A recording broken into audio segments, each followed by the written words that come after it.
Vamos para a palavra de Deus? Vamos para Gênesis capítulo 37. No final do culto as mensageiras também têm um recado para dar. Cadê a conselheira das mensageiras? Uma delas. Uma está ali. Final do culto vocês vão dar um recado também, né?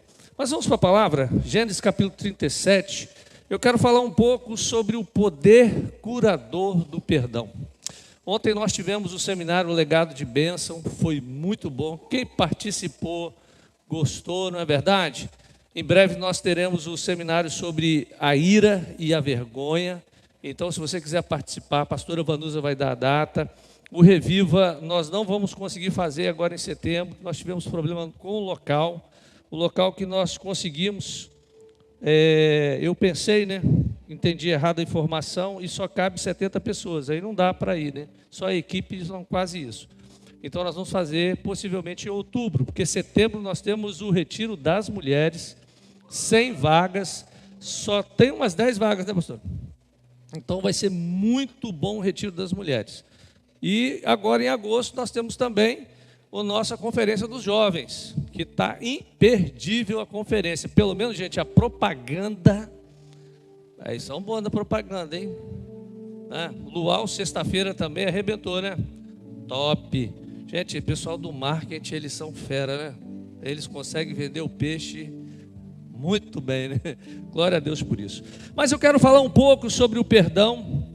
Também está conosco hoje o pastor Ivandro, nosso amigo. Seja bem-vindo, pastor. Cantor também, canta muito. Uma hora vai dar uma palhinha aqui para nós, né, pastor? Queridos, nenhuma outra história na Bíblia fala de uma forma tão perfeita sobre o perdão como nós encontramos no Velho Testamento a história de José. Você conhece a história de José? Por que eu quero falar sobre perdão nessa noite? Deus me compeliu a falar sobre isso, porque, queridos, nós temos vivido dias em que nós temos visto pessoas que estão travadas, amarradas pela falta de perdão. Pessoas que estão doentes, pessoas que estão hoje no hospital, e se você for olhar o histórico da maioria dessas pessoas, a grande causa é a falta de perdão.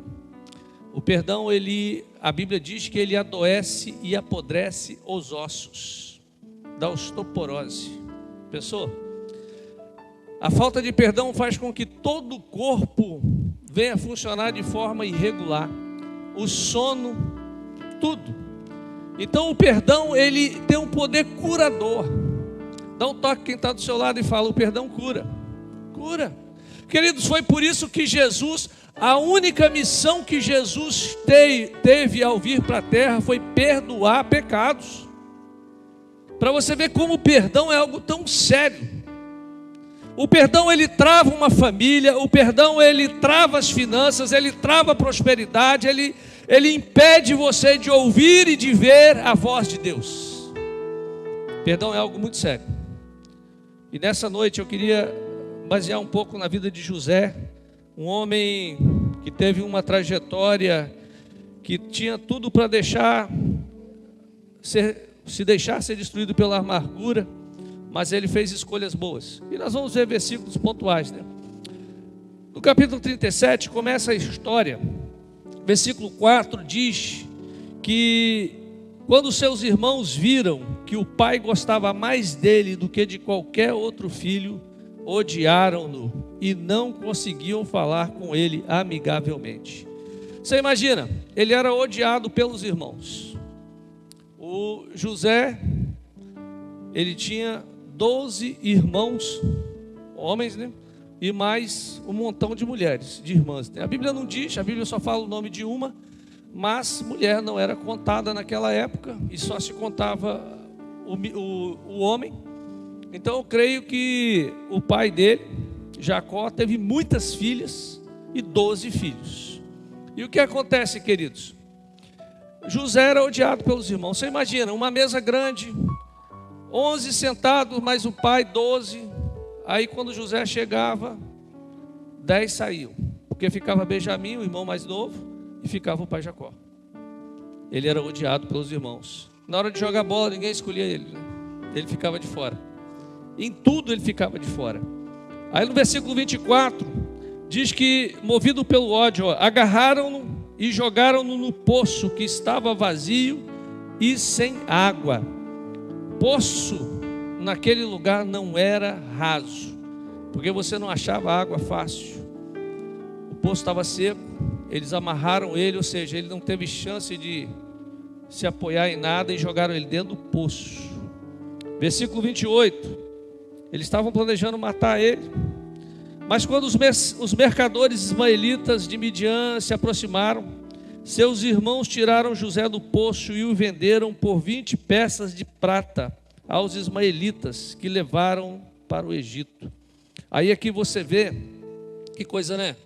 Os ismaelitas, eles eram parentes de José, porque eram filho de quem? Tudo da mesma família. E eles ali pegam e jogam ele, vendem ele como escravo. Aí o capítulo 39, a gente passa aí, capítulo 39, versículo 1. José já estava na casa de Potifar, Potifar o compra. José havia sido levado para o Egito, onde o egípcio Potifar, oficial de Faraó e capitão da guarda, comprou o dos ismaelitas, que o tinham levado para lá. Ou seja, ele era tratado na casa do pai com servos e agora ele se torna escravo. Que coisa, situação, né? Que transição. De filhinho do papai a escravo na casa de Potifar. Aí no versículo 6, ele é promovido a gerente. Aí quando tudo parece que vai dar certo, né? As coisas começam a melhorar. A Bíblia diz que assim deixou ele aos cuidados de José tudo que tinha, e não se preocupava com coisa alguma, exceto com sua própria comida. José era atraente e de boa aparência. Ou seja, aqui nós vemos, as coisas começam a melhorar para José, né? Está lá escravo, mas agora de escravo ele vira gerente na casa de Potifar. Mas nem tudo parecia que ia dar certo, né? Aí no versículo 7 até o 20, você vai ver a mulher de Potifar tentando seduzir ele, começou a cobiçá-lo, versículo 7, convidou, venha, deite-se comigo, e ele sempre se recusando. E no versículo 20, ele é lançado na prisão, ou seja, ele faz tudo certo, gente. Ele foge do pecado, ele não se deita com a mulher do seu patrão, do seu senhor, e a recompensa por andar certo, a recompensa por fazer o que era correto, é ser lançado na prisão. E quando você pensa em prisão, tem gente que pensa 5 refeições, porque é assim que é aqui, né? Se você for para o presídio aqui do Espírito Santo, você vai ter 5 refeições: café da manhã, almoço, à tarde tem um cafezinho, você tem uma janta e um de jejum à noite. 5 refeições. Tem médico, psicólogo, tem alguém ensinando você, vai ter profissão para você aprender, é top. Dentista, mas na prisão do Egito não tinha isso não. Era um buraco, um calabouço escuro, úmido, onde a maioria dos presos morriam de doenças. E José é lançado na prisão. Aí, queridos, lá no capítulo 40, José, a Bíblia diz que onde ele botava a mão as coisas aconteciam. E eu fico pensando, por que isso acontecia com José? Porque havia algo de nobre em José. José não deixava que as circunstâncias atrapalhassem o seu coração e nem mudasse o seu semblante. E lá no capítulo 40, a partir do versículo 9, você vai ver José interpretando sonhos. Ele interpreta os sonhos do padeiro. Interessante que a Bíblia diz que Deus confia os sonhos a pessoas íntegras. Não é qualquer pessoa que tem esse dom, essa capacidade. São pessoas que têm a chave do coração de Deus. E José tinha a chave do coração de Deus, os segredos de Deus. Deus confia a homens íntegros. E José, ele interpreta o sonho do padeiro e do copeiro.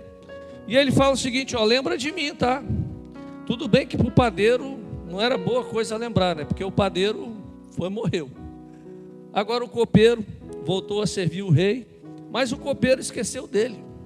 E gente, quando a gente fala esqueceu, não é uma semana, são anos. José não ficou uma semana, 9 meses na cadeia. Ele ficou muitos anos na cadeia. Se esqueceram dele na cadeia.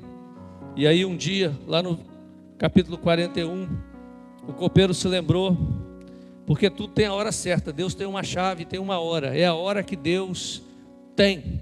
José, ele estava escondido em Deus, em um lugar, para um propósito. E às vezes Deus nos esconde em alguns lugares para um propósito. Às vezes Deus te coloca, não é na espera, Ele te coloca para a hora certa. Não é porque Deus não está falando, não é que Deus não está se movendo, é porque Deus tem um tempo dele. O tempo de Deus é diferente. E às vezes nós olhamos o tempo pelo olhar humano. Olhar humano, o tempo ele conta diferente. Mas o olhar de Deus, o tempo ele é diferente. E José, ele está escondido em Deus. E o que acontece? Chega a hora e ele aparece diante de Faraó. Eu fico pensando, gente, José devia ter uns 37 anos por aí, a gente não sabe a idade certa, mas algumas pessoas dizem que deveria ser essa idade. Ele passou mais de 7 anos na cadeia, um ciclo inteiro. E uma pessoa, quando fica tanto tempo presa, numa condição tão ruim, com a comida ruim, com pouca vitamina, poucos nutrientes, essa pessoa fica debilitada, né? Agora você imagina, se chegasse um homem todo depressivo, com a barba toda feia, o cabelo todo bagunçado, diante de Faraó. Faraó acostumado a receber príncipes, nobres, homens inteligentes. Faraó ia acreditar na revelação desse cara? Você acreditaria? Se um cara todo arruinado, você encontra a pessoa na rua, ele está todo trapo, ele chega para você, tem um recado para te dar de Deus. Você recebe? Recebe? Não duvido, você recebe. Você fala, o quê? Deus vai usar isso para falar comigo? Mas quando Faraó olha para José, Faraó vê nobreza. Ele vê um governador, ele vê um príncipe. A figura de José era diferente. Tanto é que quando ele entrega a revelação do sonho, Faraó acredita na hora. Faraó fala, realmente você fala em nome de Deus. E tira o anel e fala, a partir de hoje, no Egito não tem ninguém, só eu que sou maior do que você. Todos se curvarão diante de você e você é que vai fazer governar todo o Egito. E queridos, e aí você vai ver do capítulo 42 ao 50, José tem seus irmãos nas mãos, ele poderia se vingar, poderia dar o troco, acertar as contas, mas ele prefere perdoar. Talvez eu e você fizéssemos diferente, né? Não vou dar uma pegadinha nos meus irmãos, vou deixar eles sofrer, vou botar eles lá no poço também, vou mandar dar uma boa surra neles, né? Só 10 anos de cadeia, para eles aprenderem um pouquinho. Talvez eu e você nós fizéssemos isso, né? Mas você vai ver José perdoando seus irmãos. E quando o pai de José morre, Jacó morre, os irmãos pensaram assim, agora ele vai se vingar. Ele só estava esperando o papai fechar os olhos. Fico imaginando que foi essa a matemática deles durante todos os anos, né? Torcendo para Jacó não morrer, porque o dia que Jacó morrer, nós estamos no sal. O dia que papai morrer, José se vinga de todo mundo. Mas o pai morreu e José responde, vocês estão perdoados. Mas a grande questão que eu queria te trazer agora é porque José preferiu perdoar o pai, os irmãos, a esposa de Potifar que o caluniou, o amigo da prisão que esqueceu dele. E queridos, quando nós paramos para refletir sobre o perdão, algumas perguntas elas provocam em nós uma reflexão. E o assunto é mais abrangente, né? E a questão é fácil perdoar? Há um tempo atrás eu vi uma história que deixa o coração da gente realmente muito comovido. Um jovem, né, uma criança, o João Hélio na época, e a sua mãe, eles tiveram o carro parado por ladrões, e esses ladrões eles arrancam a mãe de dentro do carro e o filho fica preso no cinto, e a porta fecha, a criança fica no asfalto, e ele sai com o carro em alta velocidade, aquela criança é arrastada pelo asfalto, e ela morre de uma forma terrível. Você imagina, sendo arrastado mais de 7 quilômetros. É fácil para uma mãe dessa perdoar os assassinos do filho? É difícil. Uma vez uma mulher chegou para mim e falou: pastor, eu não consigo perdoar os assassinos que mataram meu marido e deixaram meus filhos sem pai. Uma mãe uma vez me disse: pastor, eu não consigo perdoar o homem que estuprou a minha filha diante de mim na minha própria casa. Queridos, quando a gente fala de perdão, a gente está falando de algo extremamente difícil, porque perdão significa morrer. Para que Jesus perdoasse os nossos pecados, ele teve que morrer. Não teve outra opção, porque se ele não morresse, ele não conseguiria perdoar os nossos pecados. E eu quero nessa noite, rapidamente, a gente responder algumas perguntas. O que é perdão? Há possibilidade de conviver sem perdoar? Qual é o limite do perdão? Até onde eu devo perdoar? Será que perdoar é esquecer o que aconteceu? Será que perdoar é fazer de conta que não houve nada? O perdão é uma emoção ou é uma decisão? E o que aconteceria se José não perdoasse? Eu fico pensando que a nossa história hoje, ela talvez não seria a mesma, porque todo o plano de salvação de Deus passou pelo perdão de José ali no Egito aos irmãos. Porque se José decidisse que se vingaria dos irmãos, talvez eu e você não estivéssemos aqui hoje. Eu fico imaginando pessoas que talvez não entrem no céu, ou pessoas que não ouvirão o evangelho, porque tem gente que ainda não perdoou. Perdão é realmente algo muito sério, algo extremamente sério. No livro Maravilhosa Graça, Philip Yancey, ele diz assim: o perdão é a única alternativa que pode deter o ciclo do ódio e da culpa e da dor. José tinha, eu costumo dizer que José ele tinha mente larga, pele grossa e coração mole.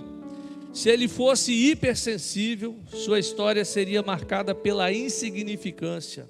Ele não teria chegado onde chegou. Pessoas que são sensíveis demais não chegam em lugar nenhum. Todo melindroso, não consigo. José não era assim. Mas, vamos lá, as perguntas, O que é perdão e como definir o perdão? Perdoar, Romanos 12, versículo 19, você consegue colocar aí, Guilherme? Guilherme estava lá no luau, gente. Pela primeira vez Guilherme estava no luau. Romanos 12, 19 diz: amados, nunca procurem vingar-se, mas deixem com Deus a ira, pois está escrito: minha é a vingança, eu retribuirei, diz o Senhor.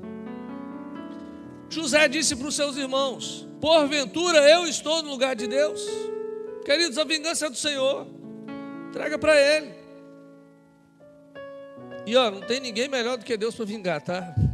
Tem não, porque quando Deus decide fazer, nada segura Deus. Perdoar é desativar o mecanismo de violência que existe dentro e fora de nós.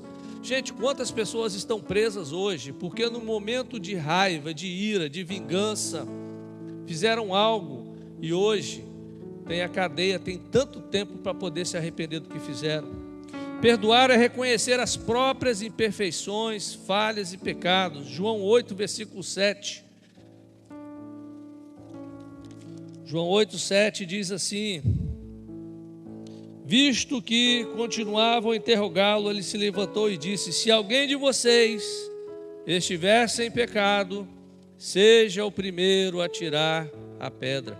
Olha que essa mulher, ela foi pega em algo, para o judeu, extremamente terrível, que era punido com a pena de morte: adultério. O adultério, o julgamento era sumário, bastava ter 2 pessoas como testemunhas e algum ancião para declarar: descumpriu, desobedeceu a lei, desobedeceu o mandamento. Acabou, 2 testemunhas e a pedra comia. Apedrejamento. Perdoar é desativar o mecanismo de violência que tem dentro e fora de nós. Perdoar é ser grato a Deus pelo perdão recebido. Gente, Quando nós cantamos Maravilhosa Graça, só canta e consegue cantar quem entende que é um pecador e que foi redimido pelo sangue de Jesus. Perdoar é repetir com o próximo o gesto de Deus para conosco. Se Deus fosse olhar os nossos pecados e a nossa vida, Jesus não teria vindo. Se ali na cruz Jesus fosse olhar para nós, se ali na cruz Jesus fosse olhar que Ele estava perdoando um estuprador, porque quando Jesus estava ali na cruz, Ele estava perdoando alguém que estava estuprando uma criança, alguém que estava matando um inocente, alguém que estava roubando uma viúva, alguém que estava defraudando, alguém que estava adulterando. Jesus, Ele viu tudo isso e Ele estava perdoando essas pessoas. Imagina, o inocente, o Filho de Deus ali na cruz, morrendo por pessoas que mereciam estar no lugar dele. E para completar isso, Ele perdoa o cara que está na cruz do lado dele, porque a cruz era para os piores. Só ia para a cruz quem cometia crimes hediondos, e no meio ficava o pior. E à direita e à esquerda de Jesus estavam homens terríveis. Homens terríveis. Ali na cruz Jesus, Ele estava perdoando. E um vira para Jesus e fala: Jesus, lembra de mim quando entrares no teu reino. Aí Jesus fala: hoje mesmo eu te perdoo. Hoje mesmo você vai entrar no meu reino. Perdoar é oferecer amor quando não há motivo para amar. Semana passada nós falamos sobre o pai do filho pródigo. Perdoar é manter abertos os canais por onde fluem a confiança e o amor incondicional. Gente, aí a gente fala assim: eu perdoo, mas eu não convivo mais, porque rompeu a minha confiança. Então você não perdoou. Porque perdoar, a Bíblia diz em Colossenses que eu tenho que perdoar como Jesus perdoou. Como é que Jesus nos perdoou? Ele nos trouxe para a posição original, a posição da criação. Nós fomos criados ali por Deus para ter um relacionamento com Deus, onde o Espírito de Deus vivia dentro de nós. E quando Jesus nos perdoa, Ele nos traz para a posição original. Ele não falou: perdoou, mas vocês são criação de Deus. Nós vamos fazer um céu para vocês diferente, um lugar diferente, um lugar separado, vocês vão para lá. Foi isso que Ele falou? Não. Eu perdoo. E eu vou levar vocês para a minha morada. E agora vocês vão chamar o Pai de Pai. É difícil? Eu estou falando de algo que é difícil. Como é que você vai olhar para aquele cidadão, aquele descarado que te roubou, que quebrou a sua empresa, que te levou à falência, que te traiu, e você vai olhar: meu irmão? É difícil? É por isso que os discípulos pediram para Jesus aumentar a fé. Porque se não tiver fé, não tem como ter perdão. E se não tiver morte, não tem como ter perdão. Eu e você, nós temos que morrer para o nosso orgulho, para a nossa vontade. Nós temos que morrer para que o perdão possa fluir dentro de nós. Aí você vai olhar para aquela pessoa, vai lembrar tudo que ela fez. Vai dar uma vontade muito grande de esganar. Dá vontade de pegar e torcer, o pescoço, Aí você vai dar aquela respirada e falar assim: Jesus me perdoou de algo tão terrível, te perdoo também. Queridos, perdoar é uma reação positiva para com a ofensa, ao invés de uma reação negativa contra o ofensor. Perdoar é tomar a decisão de não levantar mais a ofensa perante 3 pessoas. Presta atenção nisso. Perdoar é não levantar a ofensa diante de Deus, diante dos outros, inclusive do ofensor. Porque tem gente que diz: eu perdoo, mas a primeira oportunidade que tem fala: você me traiu de novo. Mas aí você tem que fazer o seguinte: agora é outra conta, A conta passada ficou 70 vezes 7 já passou, Agora é outra conta. É assim. E é assim próprio. Porque, gente, quando você não perdoa, toda noite você dorme com o ofensor. A pessoa que menos você gostaria de estar na cama com você, ela está ali, porque você fica lembrando dele, Fulano me traiu. Oxe. Ele está ali do seu lado. Você vai comer, ele senta do lado. Coisa, Perdoar é semear misericórdia, graça e amor. Tiago capítulo 2, versículo 13. A Bíblia diz assim: porque o juízo será sem misericórdia sobre aquele que não usou de misericórdia. Gente, isso é algo muito sério. Eu estava lendo esse versículo, eu falei, cara, Deus pegou pesado aqui. Ele diz, o juízo será sem misericórdia. Então quem não age com misericórdia, o que é misericórdia? É olhar a miséria do outro. Às vezes nós olhamos o que a pessoa fez, mas por que ele fez? Ser misericordioso é olhar. E a Bíblia diz que Ele não vai ter misericórdia de quem não usar de misericórdia. Perdoar é ter as emoções conquistadas. É capaz de amar o inimigo e perdoar os que nos perseguem. Mateus 5,44. Perdoar é deixar livre, soltar, libertar, despedir, mandar embora, atribuir favor incondicional àquele que nos feriu. Mateus 18, 27. A pessoa te feriu, mas você libera ela. Perdoar é rasgar a conta. Gênesis 50, versículo 21. José disse aos seus irmãos: a conta foi rasgada, vocês não me devem nada. Coisa, né? Perdoar é jogar o lixo emocional fora. O perdão é a virtude central do cristianismo. Queridos, a religião que nós professamos, ela é baseada no perdão que nós recebemos e que nós damos aos outros. O perdão é a possibilidade da convivência. É assim que funciona. Você vai conviver com a pessoa que te ofendeu, ele te deu um golpe e não te pagou, e você vai emprestar. Eu costumo dizer o seguinte: não empresta não, meu irmão, dá. Olha, eu já passei por isso algumas vezes, de emprestar dinheiro e a pessoa passar 10 quilômetros longe, né? Cortar a volta, né? Para não te pagar. E aí eu comecei a exercer algo diferente, eu comecei a dar. Quando eu tenho, né, gente? Não adianta vir pedir, se eu não tiver, eu não dou não. E ultimamente eu sem dinheiro. Já aviso logo para não... Mas tinha uma irmãzinha numa igreja que eu pastoreei, todo mundo falava: pastor, essa irmã, ela pega dinheiro emprestado e ela não paga ninguém. Ela é um problema sério. Aí não deu outra, ela veio me pedir um dinheiro, ela pediu 300, eu dei 50. Falei: minha irmã, eu não tenho, mas eu vou te dar 50 reais. E dei 50 para ela. Gente, meu aniversário eu ganhei um presente de 200. Dá se você pode, mas não seja daquele que fica magoado e fecha a porta da pessoa. Agora, por que perdoar, não perdoar é perigoso? Olha, o que José sabia? José sabia que a falta de perdão gera amargura, e a amargura prolonga, causa efeitos físicos. Olha, falta de perdão gera úlceras, gera pressão alta, gera descargas de adrenalina, o coração começa a fibrilar por causa da ira. Você vê só, olha a saúde, como é que fica? Vai dar problema de saúde, gente. Para que você quer isso para você, né? Aí, olha só, começa a dar úlcera. Aí você vai tomar um remédio para úlcera, porque remédio é um problema. Você toma remédio para o coração, ele ataca os rins. Aí você tem que tomar um remédio para o coração e outro para os rins. Aí esses dois remédios vão provocar um terceiro remédio. Quando você vê, algo desencadeou um monte de problema. Porque todo remédio tem uma bula que diz contraindicações. Ninguém lê contraindicações, né?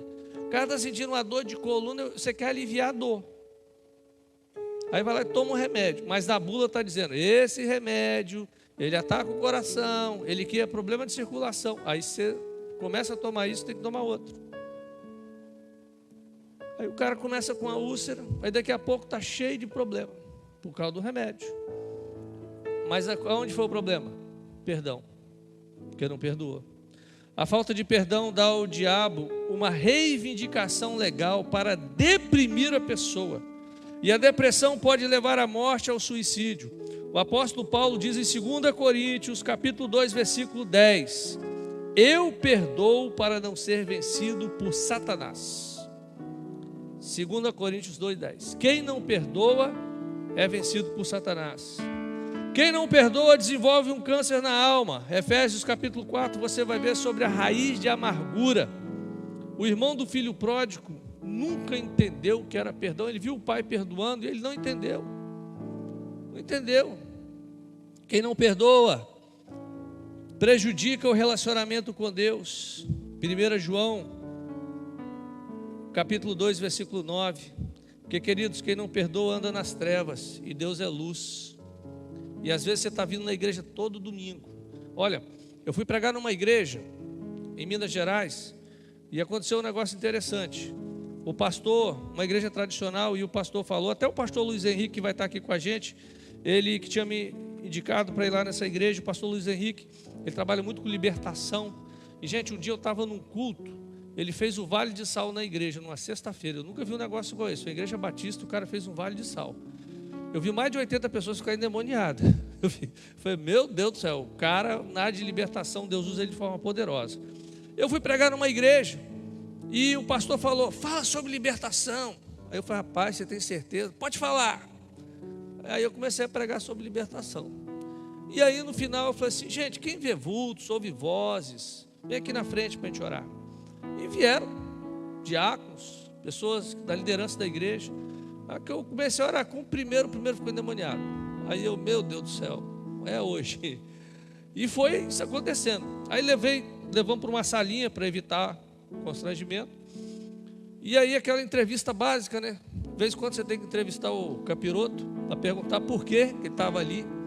E o diabo falou algo na vida de uma mulher. Essa mulher era pianista da igreja. Pianista não, ela era líder da escola dominical. O diabo falou o seguinte, olha, ela não perdoa, e por isso que eu ajo na vida dela. A mulher andava com cara de mula. Gente, vocês já viram a mula no vagão de trem? Aquele filme de faroeste, né, que bota a mula dentro do vagão, aquela cara. Era a cara da mulher, a cara que chupou limão bem azedo mesmo. E ele falou assim, olha, eu oprimo essa mulher dia e noite, porque ela não perdoa.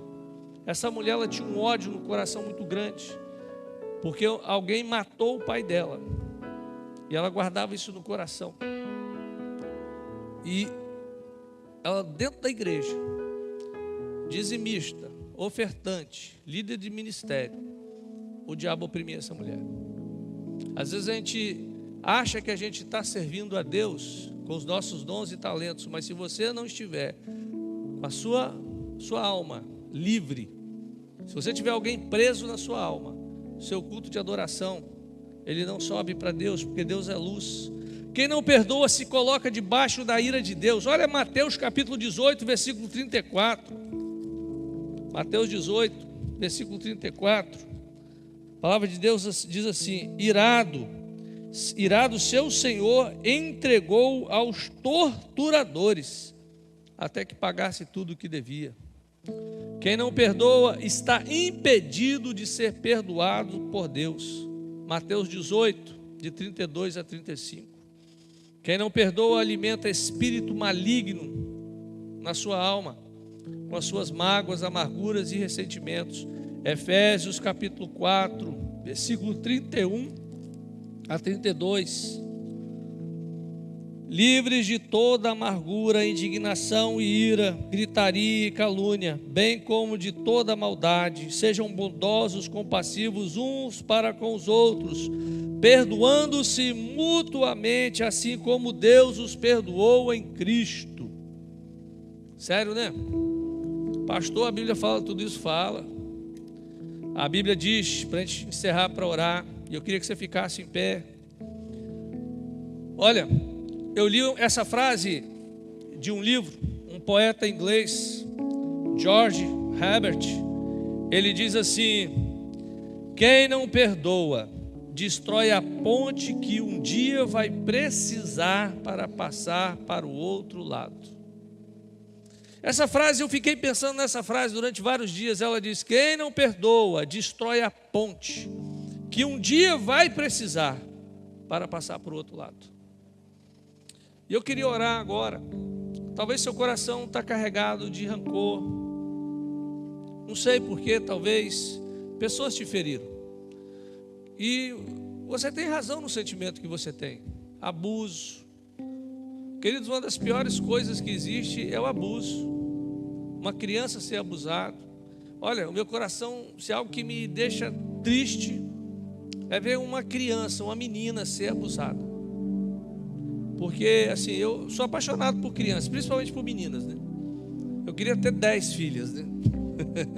Estou orando para a Isabela me dar um monte de neta, né? Eu falo, quero neta. Mas eu fico imaginando a dor. E uma menina é indefesa. Aí você imagina, isso acontece. Aí você perdoar alguém que fez isso. Você perdoar alguém que roubou, alguém que te traiu. Você foi fiel àquela pessoa há tantos anos e ele te traiu. É difícil perdoar. Mentiu contra você, caluniou, te prejudicou. É difícil. Mas o perdão nós encontramos em Deus. Porque na força do nosso braço nós não conseguimos perdoar. É por isso que nós precisamos da igreja. É por isso que nós precisamos dos grupos pequenos de discipulado. É onde nós conseguimos abrir o coração e receber o perdão e perdoar. Eu queria orar e eu queria te convidar, você que durante a ministração sentiu que há algo que está travando a sua vida, e você sentiu que é a falta de perdão, e você quer pedir ao Espírito Santo para te ajudar, venha aqui à frente, nós vamos orar juntos nesse momento. Se Deus falou com você, pode sair do seu lugar para nós podermos orar.